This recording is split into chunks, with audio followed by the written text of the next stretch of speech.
La vidéo là, elle prend un tournant difficile. J'aurais jamais dû faire ça. Franchement, je le referai pas. Wow, what a girl!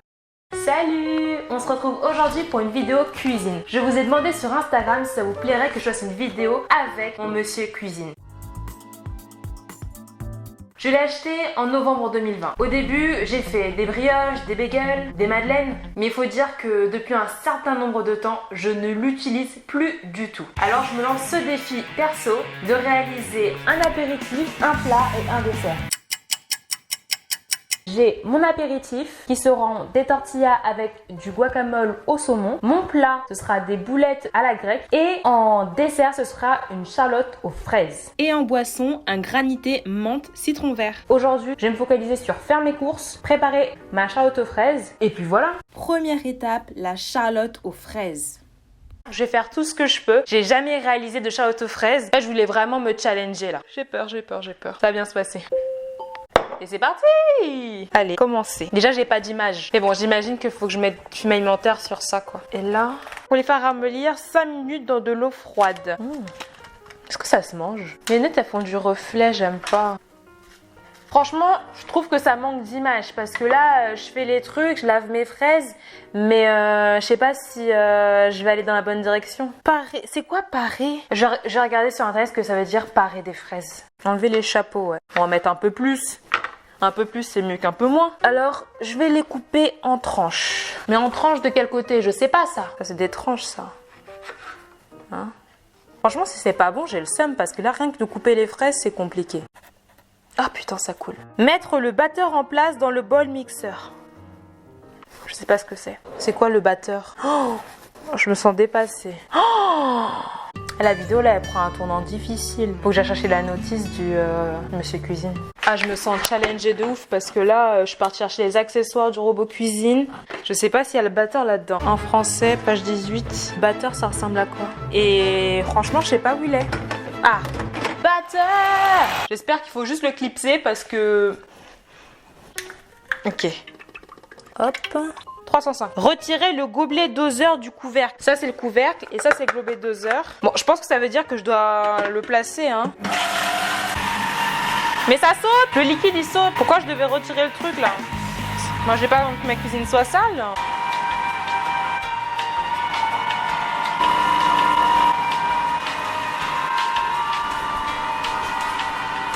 C'est good. Pas l'impression qu'il y a beaucoup de crème fouettée, hein. Qu'un robot cuisine comme ça, là, dites-moi aussi si c'est aussi chiant pour vous que ça l'est pour moi de le nettoyer.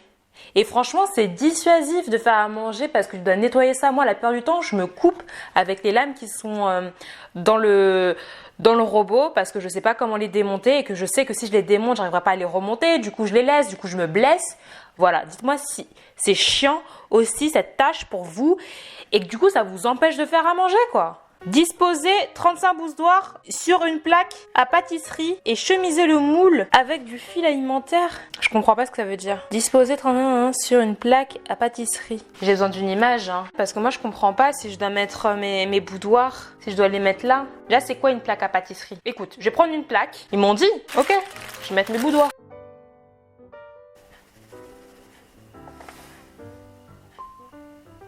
Ajouter le zeste râpé d'un citron vert et la pulpe de vanille.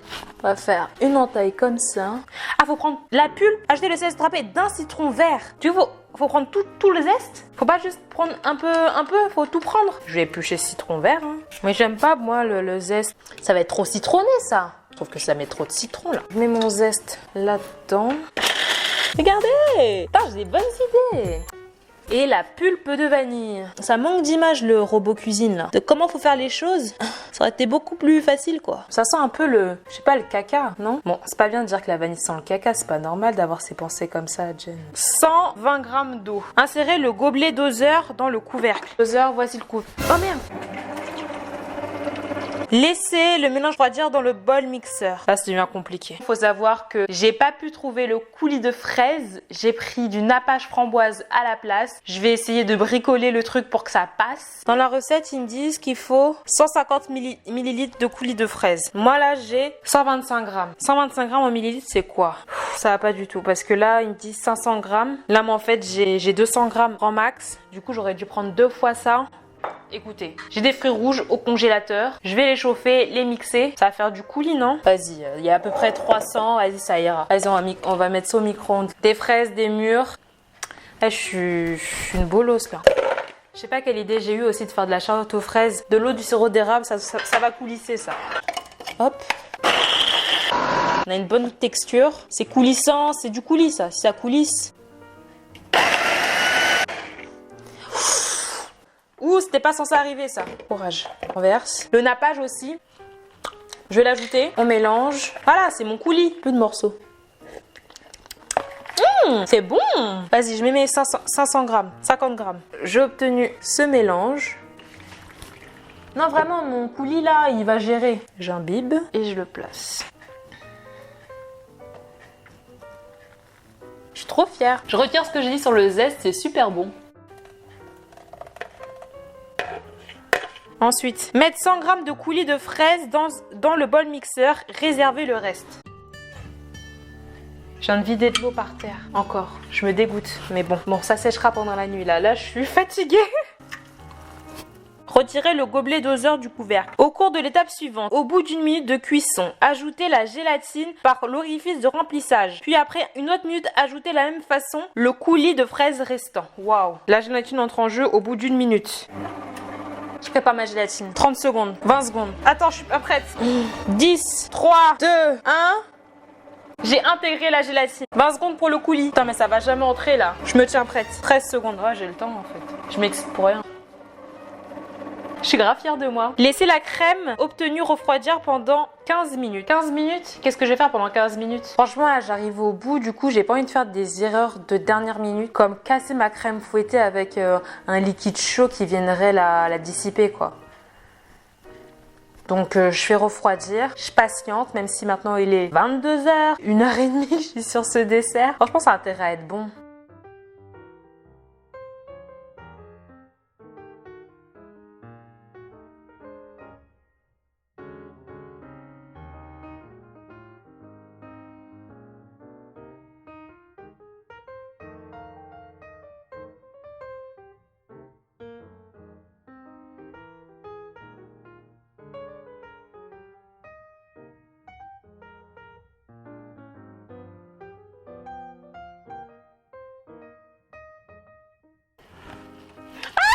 J'aurais jamais dû faire ça.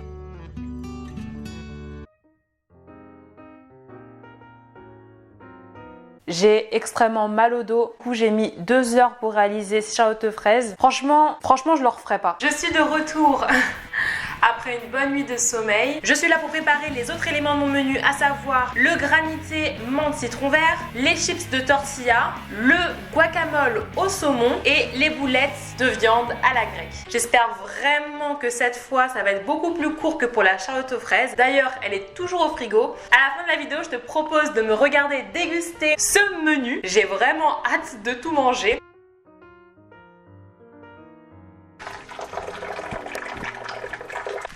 Bon, j'espère que cette fois la recette elle va être beaucoup plus rapide parce que vraiment la charlotte aux fraises c'était insupportable. Franchement, rien que pour l'effort que je suis en train de fournir, je mérite un like, un abonnement, tout ça quoi.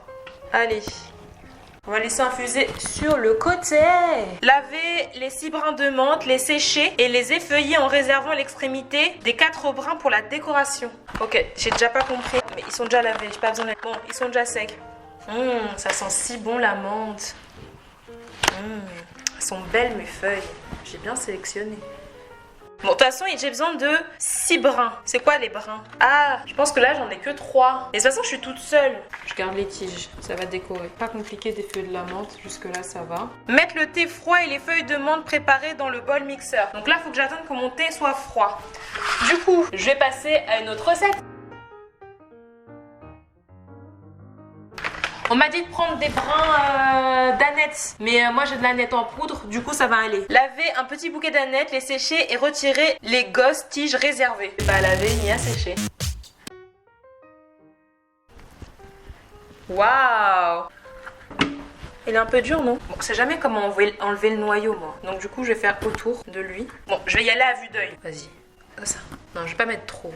Ajouter 80 g de crème aigre. Pour la crème aigre, moi je sais pas ce que c'est. J'ai pris de la crème légère, 12% de matière grasse. J'espère que ça sera satisfaisant. Les gens, dites-moi en commentaire c'est quoi la crème aigre, parce que vraiment je sais pas ce que c'est. Moi je suis allée dans tous mes commerces et au niveau des crèmes, j'ai vu que de la crème fraîche, quoi. Ça va le faire, non? Bon, allez. C'est bon, c'est facile jusqu'ici. On malaxe, on y va. Ah!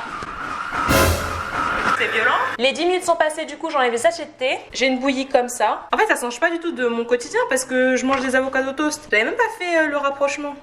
Je suis bête hein. Vous pouvez pas faire que des recettes difficiles. Ça allait me pénaliser.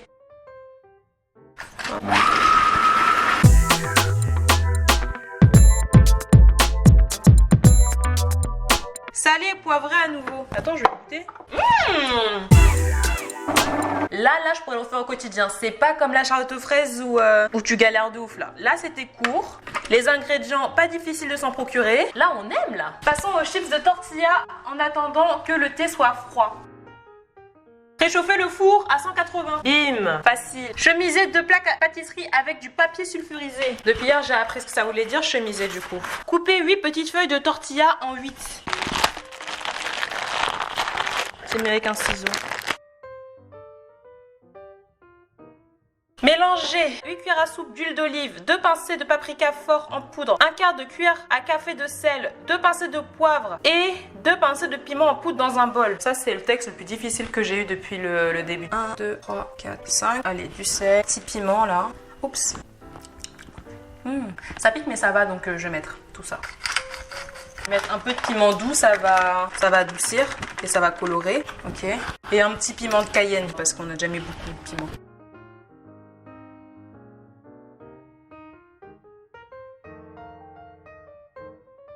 Faire cuire les chips en 2 fois au four. C'est-à-dire quoi en 2 fois? Vas-y, je les mets au four. Parce que mon thé est froid. Un peu tiède. On passe aux boulettes.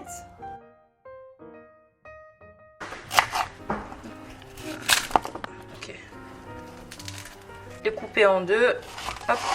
Là que c'est des petites échalotes ça. Elles me font déjà pleurer. Allez, ça me fait piquer les yeux là. Waouh.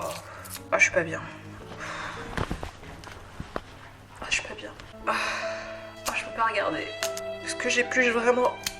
Ensuite, laver 6 brins de persil plat, les sécher et détacher les feuilles, puis les mettre dans le bol 2 heures. Voilà, persil. Ok, 500 grammes. J'ai une émanation d'échalotes. Je suis aveugle.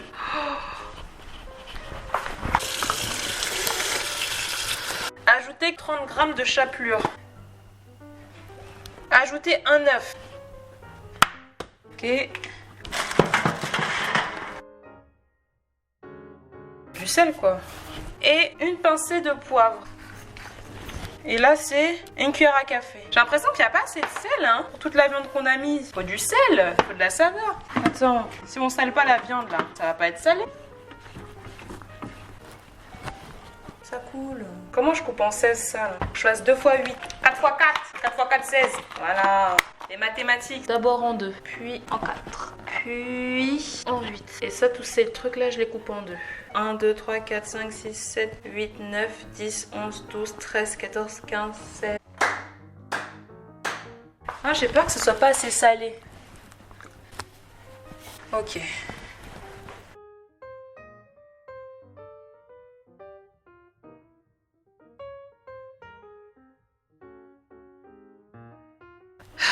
J'ai hâte de manger là. Mes 16 boulettes. Je passe donc au granité, la dernière étape. Et il faut savoir qu'il me reste à cuire les boulettes et à recuire les tortillas. 1h17 qu'on est sur ces recettes. Ah!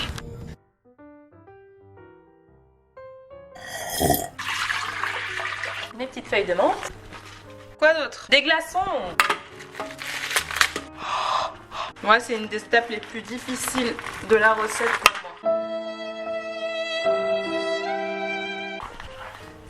mon jus de citron, du sucre, 1, 2. Je pense qu'après c'est fait, non? Qu'est-ce qui me manque? Je cuis mes boulettes, j'ai mes chips, j'ai mon drink, j'ai tout. Bon, on se retrouve pour la dégustation.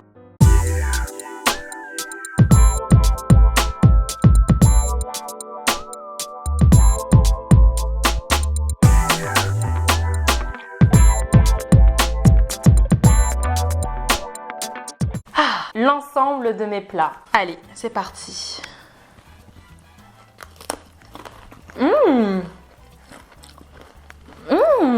La chips est croquante, savoureuse. Le guacamole, il est vraiment bon, bien assaisonné. J'adore. Que d'émotion. J'ai goûté le granité. C'est frais, c'est parfumé. Il y a de la menthe, on sent les saveurs. Je valide. Petite boulette. J'espère qu'elle est cuite. C'est cuit.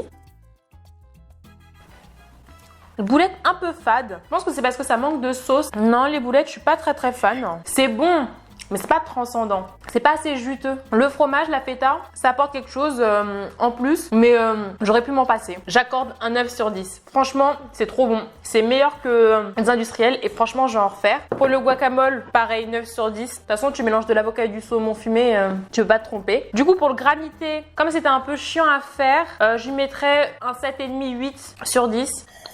Non, je lui mets 8. Les boulettes, je leur mets 6 sur 10. C'est un peu fade, ça manque de sel, pourtant j'en ai rajouté. C'est pas assez moelleux. J'ai passé à la charlotte aux fraises. Déjà son aspect, je sais pas sûr que ça doit ressembler à ça, une charlotte aux fraises. Pour moi, c'est beaucoup plus glamour. Peut-être qu'il aurait fallu que je parsème de sucre glace. Est-ce qu'il faut que je parsème de sucre glace? Donc d'aspect, ça va.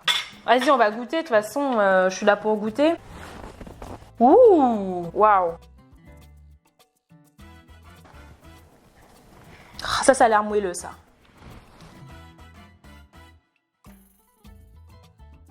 Qu'est-ce que c'est sucré? C'est bon. C'est bon, mais ça mérite pas les 2 heures que j'ai passées dessus. Je trouve que c'est trop sucré. Les boudoirs plus le sirop. Mais c'est bon, c'est frais. Franchement, pour moi, je me donne un 7 sur 10. Note mon talent de cuisinière en commentaire. Pour moi, les avantages du Monsieur Cuisine, c'est que ça te permet de faire des recettes que tu n'aurais jamais fait de toi-même. Mais les inconvénients, c'est le temps que tu perds, surtout au nettoyage. Et au final, tu maîtrises pas trop les saveurs. Vu qu'on te dit ajoute ci, ajoute ça, tu as moins tendance à goûter et du coup à niveler s'il faut plus de sel, plus de sucre, moins de sucre. Sinon, vraiment, je suis contente. Je suis contente d'être arrivée au bout de ce défi. Franchement, encourage-moi, mets-moi un like parce que là, vraiment, j'ai passé 4 heures à faire à manger. Et je te dis à dimanche prochain à 18h30 pour une prochaine vidéo. Allez, bye! Et oublie pas de me suivre sur Instagram.